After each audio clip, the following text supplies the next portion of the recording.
New cards, a new way to play the deck. What's going on, guys? Pegasus and the Wise Guys. Drytron stuff is pretty good. I'm not going to say it's going to be anywhere near relevant just because this deck loses to damn near every hand trap. Let's just call it what it is. But it's still pretty gas. It's still pretty fun. It's a really powerful rogue deck that you can still go into a room and do something with. So we're going to talk about it. Have to talk about the main deck first and then kind of go from there. But before we even talk about the main deck, I definitely wanted to talk about the near misses because I felt like these cards are so used to being in the deck or they're so close to being inside of the deck that I just had to talk about them first.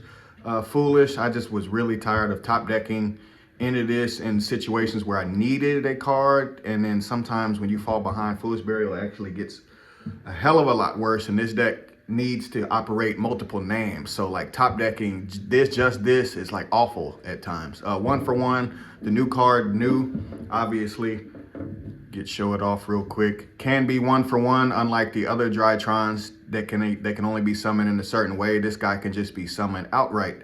And then basically being a one for one target, being able to set up your combos that way with the Drytron stuff. If you saw the combo video already, you know, it's cool. This prep is also full combo. I don't know, man. It's just a lot to talk about. There's a lot with stuff like the Jiaojin package that we talked about in that combo video as well. Is that really worth it when you really have Vanity's Ruler? You see, that's what I mean. Like, there's little small choices that you got to make. Obviously, the Underworld Goddess package. Black Rose, a diviner in one name equals a Black Rose. You guys already have seen that I was making the Ancient Fairy, but you can also make a Black Rose if you're playing multiple diviners, I guess. Or you just lose out on the Ancient Fairy if you're going to make this and you want to play it in the same extra. Nightmare Phoenix is always good because you're going to get anti-spelled. And hell, there's even a Yubel variant. So that's a little bit of what I wanted to talk about. But we're here to talk about the real deal. And that is Vanity's Ruler is still Vanity's Ruler. Diviner. And then rounding out the fairies, which is a lot smaller count this time, is Triple Benton. Shout out to the QCR, shout out to Devin, one of the homies, one of the teammates. You guys know him for Sword Soul and all the other crazy ass decks that he plays. With the Bentons, guys, we have a really easy access to getting to the diviner or the ruler and not really lining up any other play except for grabbing these two, which kind of simplifies how you play the deck. So there's that. For me, and this is just me, I've been playing two of this a lot of the times, but I've found over time that, you know, just having the additional name that's the dad, I don't know, man. It's okay, but at the end of the day, you need something like Battle Buster and the counter trap Magic Key Unlocking, which you guys, in case you forgot, Magic Key Unlocking is a counter trap that basically counters the Dark Ruler that they're going to hit you with. And believe me, everybody's playing Dark Ruler, so I feel like card is almost mandatory right now. But the Magic Key stuff, putting the counter trap behind the board that I showed in a combo video the other day, potentially with the Secret Village, like, good luck trying to play out of that. Draconids, Big Daddy Draconids is still really, really strong.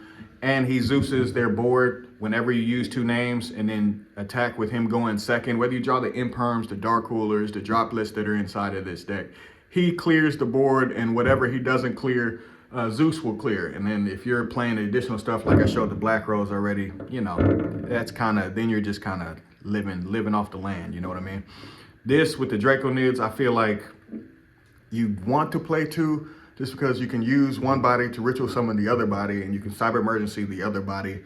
But then it's like, I'd rather see the names because the names are going to get me there anyway. And that's why this kind of lost favor with me playing two of it. And I needed the space for the Magic Key stuff. And the Magic Key counter trap is just simply too good. So that's kind of the opening stanza of all of that. The Magic Key Unlocking, obviously, which we'll come back to the traps. And we'll come back to that as well. But the monsters, as always, is 3 alpha. Don't feel like there's anything to change. There is 3 Zeta. Again, nothing much to change.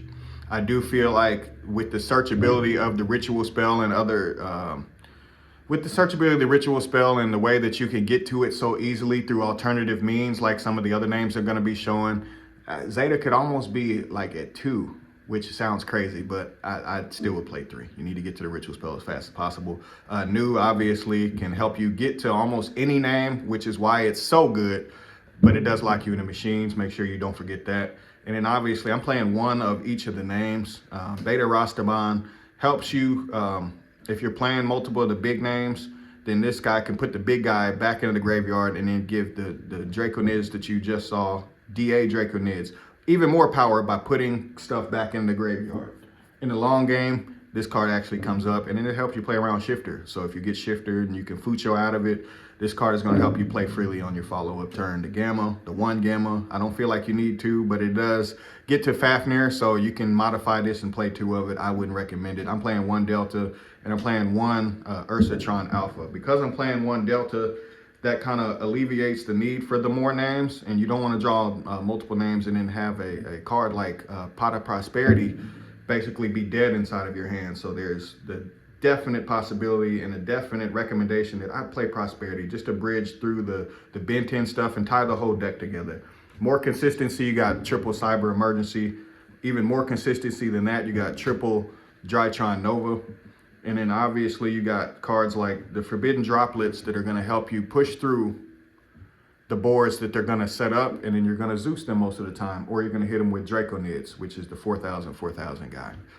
I can't say enough good things about how good of a deck this is as far as clearing people's boards. It's very underrated. I feel like a lot of people don't ever realize it. The ability to Zeus, the ability to set up a way to push through their board and then still have a negate up, still leave a Vanity's Ruler up. The deck is still pretty strong, guys. It may not be in its prime anymore, but it's a very, very powerful rogue deck and a rogue strategy that can still get the job done. So triple Forbidden Droplet, can't say enough good things about it.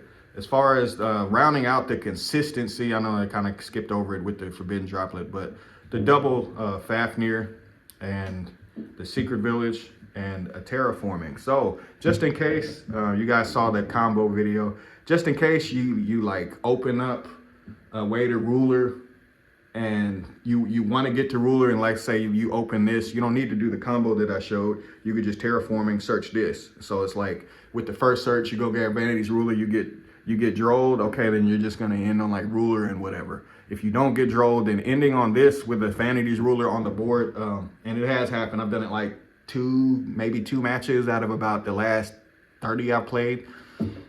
It just is interesting, and I don't foresee any deck that can really play out of the Vanity's Rule unless they draw evenly or imperm. It's pretty much a wrap almost every time, and then they have to have like follow-up after that.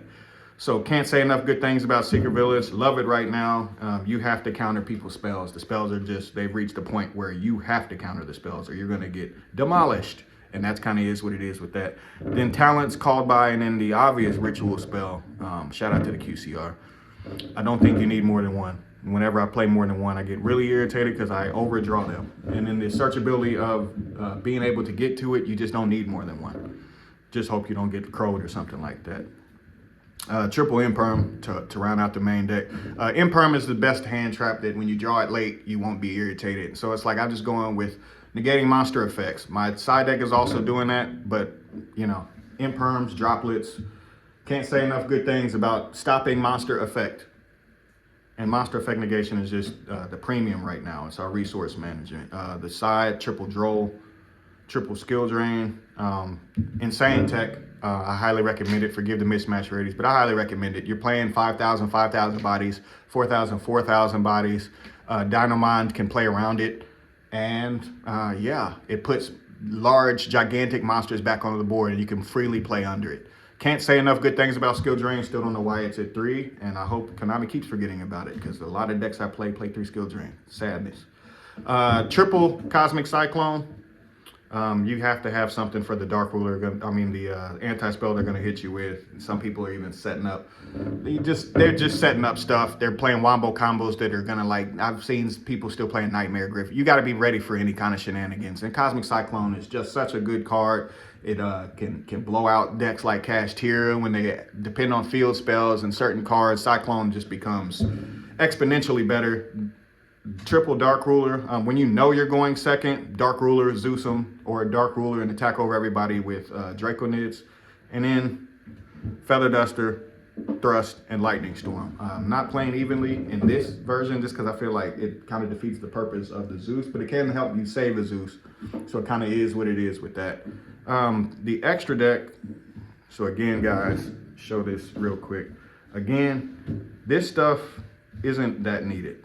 So again, I talked about it in the combo video. This stuff isn't needed because it's like if you use Benton's effect, what do you need to have all this stuff for? That's a lot of committal to something that Vanity's ruler can do anyways. So while I love these two, I would recommend honestly either going with one of these three or mixing in some other extra deck cards. But the main thing is pushing this out of the way. You need this guy. I highly recommend this guy. I highly recommend this guy because I feel like Secret Village is actually insane. And then the rest of these, they're kind of known, guys. Again, and obviously one of these could be Little Knight and a double Dynamondo. There's so many possibilities. Fucho still for when you pass and you get shifted or draw, you just need to pass and not get killed. Or to beat Tempai, Tempai has a really hard time. The Slacker is insane, absolutely insane. It's as good as I thought it would be. The double Fafnir, the Downer, I'm thinking about 3 of this just to negate more stuff. Pardon me, scoot it down in the frame. The Zeus, Anima, IP, Dynamondo, again, probably want this to be Little Knight. If you don't have a Little Knight, which I loan my stuff out, like I rotate stuff, guy. We have guys that play with stuff all over the place. Guys, if you don't have the Little Knight inside of this deck, it's okay. You can still survive with Dynamondo. There's plenty of other stuff you can play to kind of cover your bases. And you got the Intis. But again, these two, there's so much space, again, for, there's usually not that much space in the extra deck. So when you see potential like this, and it's like, do I really want to play this? No, okay, well now I got 2 slots in my extra. You don't have to play Diviner, now you see what I mean? So just something you can mess around with, guys. I love Drytron, still been messing around with it. And there is a Ubel version, and I'm seriously not even kidding, it's pretty good. Anyways, guys, appreciate you for tuning in. I myself am out. Arrivederci.